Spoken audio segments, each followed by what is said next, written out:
Hello everyone, welcome back to my channel. আশা করি সকলে খুব ভালো আছেন, আমিও খুব ভালো আছি। আমার একটি নতুন ভিডিওতে আপনাদের সকলকে জানাই সুস্বাগতম।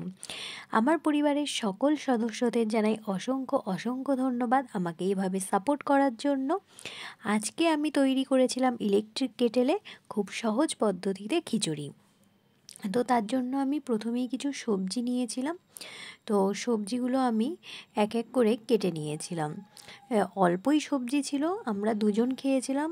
এবার কুমড়ো নিয়েছিলাম, বিনস নিয়েছিলাম, সিম নিয়েছিলাম, আলু ছিল, টমেটো ছিল, আর হ্যাঁ একটা পেঁপে ছিল। পেঁপেটা না একটু পেকেই গেছিলো, তো ওই অবস্থাতেই আমরা দিয়ে দিয়েছিলাম, কারণ ফালতু নষ্ট করব, সেই জন্য আমাদের কাছে এই কটাই সবজি ছিল। এবার সবজিগুলো আমরা এক এক করে কেটে নিলাম।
আমাদের সমস্ত সবজি কাটা হয়ে গেছে। এ কটা সবজি আমাদের কাছে ছিল। যাই হোক, এবার কেটেলটি বসিয়ে দিলাম। কেটেল বসিয়ে দিয়ে কেটেলের মধ্যে ডালটা ফ্রাই করতে দিয়েছিলাম। এবার হচ্ছে আসি, ডালটা তো শুকনো খোলায় ফ্রাই করতে হয়, কিন্তু আমাদের ইলেকট্রিক কেটেলে অল্প একটু তেল না দিলে আমরা না শুধু ফ্রাই করতে পারবো না। এই জন্য অল্প একটু তেল দিয়েই আমরা মুগ ডালটা ফ্রাই করে নিয়েছি। আর হ্যাঁ, একটা কথা বলবো, আমার মতো হোস্টেলে যারা থাকেন, মানে অনেকেই আছেন হোস্টেলে থাকেন, তো হোস্টেলের খাওয়ার সবাই সচরাচর জানে যে খুবই বাজে, মানে খুবই বাজে হয়। তো সবাই নিজে নিজে কিছু করার চেষ্টা করে। তো আমার আমার যা অভিজ্ঞতা হয়েছে আমি সেটা থেকেই বলছি। ইলেকট্রিক কেটেলে যখন এই খিচুড়িটা রান্না করতে গেছিলাম, সত্যি বলতে সেরকম তো কোনো আইডিয়া ছিল না, একটু পরিমাণগুলো কম পরিমাণ নেবেন, নালে এতটা বেশি হয়ে গেছিলো কেটেলের তুলনায়, পরে খুব নাজেহাল অবস্থা হয়ে গেছিলো।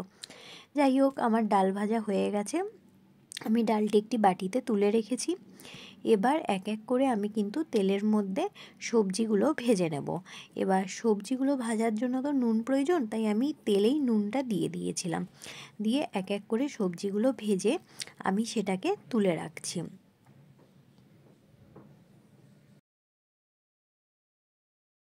সবজিগুলো আস্তে আস্তে আমি ভেজে নিচ্ছিলাম।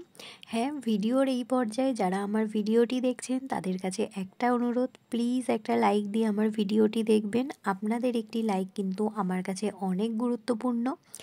আর আমার ভিডিওর কোনো অংশ যদি আপনাদের ভালো লাগে, তাহলে অবশ্যই চ্যানেলটি সাবস্ক্রাইব করে আমার পাশে থাকার অনুরোধ রইল। দেখতেই পেলেন আমি এক এক করে সবজিগুলো ভেজে নিচ্ছি। এবার আমি বিনস আর সিমটা একসাথেই ভেজে নিচ্ছিলাম। এবার এগুলো যেহেতু সেদ্ধ হতে একটু টাইম লাগবে, তো আমি এই জন্য ঢেকেই দিয়েছিলাম। ঢাকনাটা দিয়ে ঢেকে বেশ কিছুক্ষণ নাড়াচাড়া করে আমি সেগুলো তুলে নিয়েছিলাম। এবার পেঁপেটাকে ভেজে নিয়েছি। তারপর পেঁপেটাকেও একটু ভেজে নিলাম। পেঁপেটাকে আমি সবজিগুলো খুব সামান্য পরিমাণেই ভেজেছি। তো তারপরে পেঁপেটাকে তুলে রাখলাম। আমি আমি আমার কেটেলে আরেকটু তেল দিলাম, দিয়ে আমি তার মধ্যে শুকনো লঙ্কা ফোড়ন দিয়েছিলাম, আর একটি কাঁচা লঙ্কা ফাটিয়ে সেটাকে ফোড়ন দিয়েছিলাম। আর আমার কাছে যেহেতু আদা ছিল না, আমার কাছে 5 ফোড়ন ছিল, তাই আমি 5 ফোড়ন দিয়েছিলাম। ব্যাস, আমি শুধু ফোড়নে দিয়েছিলাম শুকনো লঙ্কা, একটা কাঁচা লঙ্কা আর 5 ফোড়ন, ব্যাস এইটুকুই ফোড়ন দিয়েছিলাম। তেজপাতাটা আমার কাছে ছিল না, তাই জন্য আমি কিন্তু ফোড়ন দিতে পারিনি। তারপরে ফোড়নটা খুব ভালো করে আমি নাড়িয়ে নিয়েছিলাম। ফোড়নটা থেকে কিন্তু বেশ ভালো স্মেল বেরোচ্ছিল একটি। যখন ফোড়নটা থেকে স্মেল হচ্ছিল তখন আমি তেলের মধ্যেই এক এক করে কিন্তু মশলা দিয়ে দিয়েছিলাম। যেমন হচ্ছে জিরের গুঁড়ো দিয়েছিলাম, ধনের গুঁড়ো দিয়েছিলাম, লঙ্কার গুঁড়ো দিয়েছিলাম। সেগুলো এক এক করে আমি তেলের মধ্যে দিয়ে নেড়ে নিয়েছিলাম। তারপরে হট করে মনে পড়লো, মা আমি তো হলুদ দিইনি। তারপরে হলুদ গুঁড়োটাও কিন্তু আমি তেলের মধ্যেই দিয়ে দিয়েছিলাম। সেগুলোকে ভালো করে কিন্তু আমি তেলের মধ্যে নাড়িয়ে নিয়েছিলাম।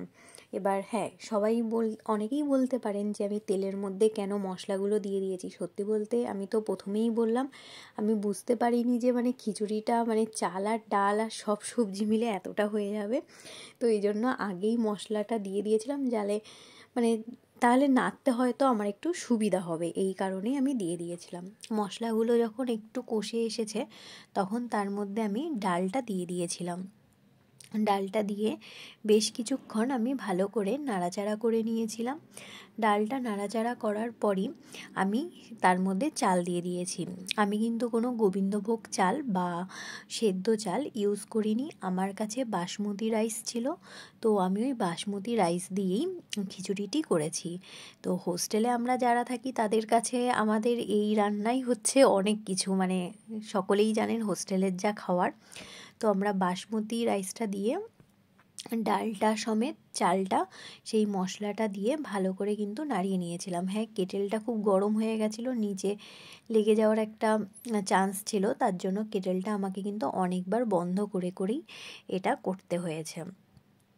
আর হ্যাঁ, এই খিচুড়িটি করতে গিয়ে আমাদের কিন্তু প্রচণ্ড নাজেহাল অবস্থা হয়েছে, সেটিও আমি আপনাদের সাথে শেয়ার করব। খুব ছোট ছোট করে ক্লিপ নিয়েছি, না হলে ভিডিওটি অনেক বড় হয়ে যাবে, এই জন্য। বেশ ভালো করে কিন্তু দেখুন আমার মশলার সাথে সমস্ত ডাল আর চালটা মেশানো হয়ে গেছে। তারপর কিন্তু আমি জল ঢেলে দিয়েছিলাম। জল দিয়ে বেশ কিছুক্ষণ নাড়ার পর আমার মনে হলো নুনটার পরিমাণ একটু কম রয়েছে, তো এই জন্য আমি নুনটা দিয়ে দিয়েছিলাম। দিয়ে সেগুলোকে আমি ফোটার জন্য রেখে দিয়েছিলাম। তো এবার চাল আর ডালটা মানে যখন দিয়েছি, দিয়ে দেখলাম যে সেটা যখন একটু একটু করে ফোটার মতো হচ্ছে, যেই সবজিগুলো সেদ্ধ হতে একটু বেশি টাইম লাগে আমি সেই সবজিগুলো তার মধ্যে দিয়ে দিয়েছিলাম, যে তাহলে সবজিটাও সেদ্ধ হয়ে যাবে, তার সাথে চাল আর ডালটাও সমানভাবে সেদ্ধ হয়ে যাবে। তারপর আমি কেটেলটার ঢাকনা দিয়ে রেখে দিয়েছিলাম। কিছুক্ষণ পর ঢাকনা খুললাম। ঢাকনা খুলে দেখতেই পাচ্ছেন কেটেল প্রায় টুবু অবস্থা, মানে কেটেল প্রায় ভরে যাচ্ছে।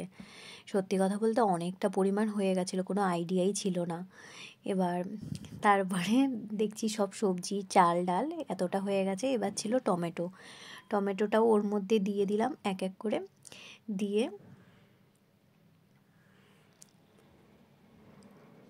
টমেটোটা পুরো দেওয়ার পরে মনে হচ্ছিল যে এবার যদি কেটেল থেকে পুরো পড়ে যায় তো গেল। তো যাই হোক, একটু নাড়াচাড়া করে আমি ঢাকনাটা দিয়ে দিয়েছিলাম, যদি মানে সেদ্ধটা হয় ঠিকঠাক। কিন্তু দেখলাম না, আমি মানে সেদ্ধ হচ্ছে না এইভাবে। তো আমি দেখতেই পেলেন আমি আর্ধেক বাটিতে নামিয়ে রেখেছি আর আর্ধেক কেটেলে করছি। মানে আমি আর্ধেক করেই করেছি, না হলে আমি পারছিলাম না ওরকমভাবে করতে। আসলে চাল ডাল সবজি কিছুই সেদ্ধ হচ্ছিল না, এই জন্য আমি এক এক করে করছিলাম আর্ধেক করে। এই আর্ধেক আমার হয়ে গেছে, আবার আর্ধেক আমি এই মানে কেটেলে দিয়ে করে বাকিটা নামিয়ে রেখেছিলাম। খিচুড়িটি খেতে অসাধারণ টেস্ট হয়েছিল সত্যি বলতে।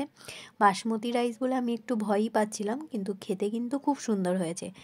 তো আমার রেসিপিটি কেমন লাগলো অবশ্যই একটি কমেন্ট করে জানাবেন। আজ এইটুকুই, টাটা।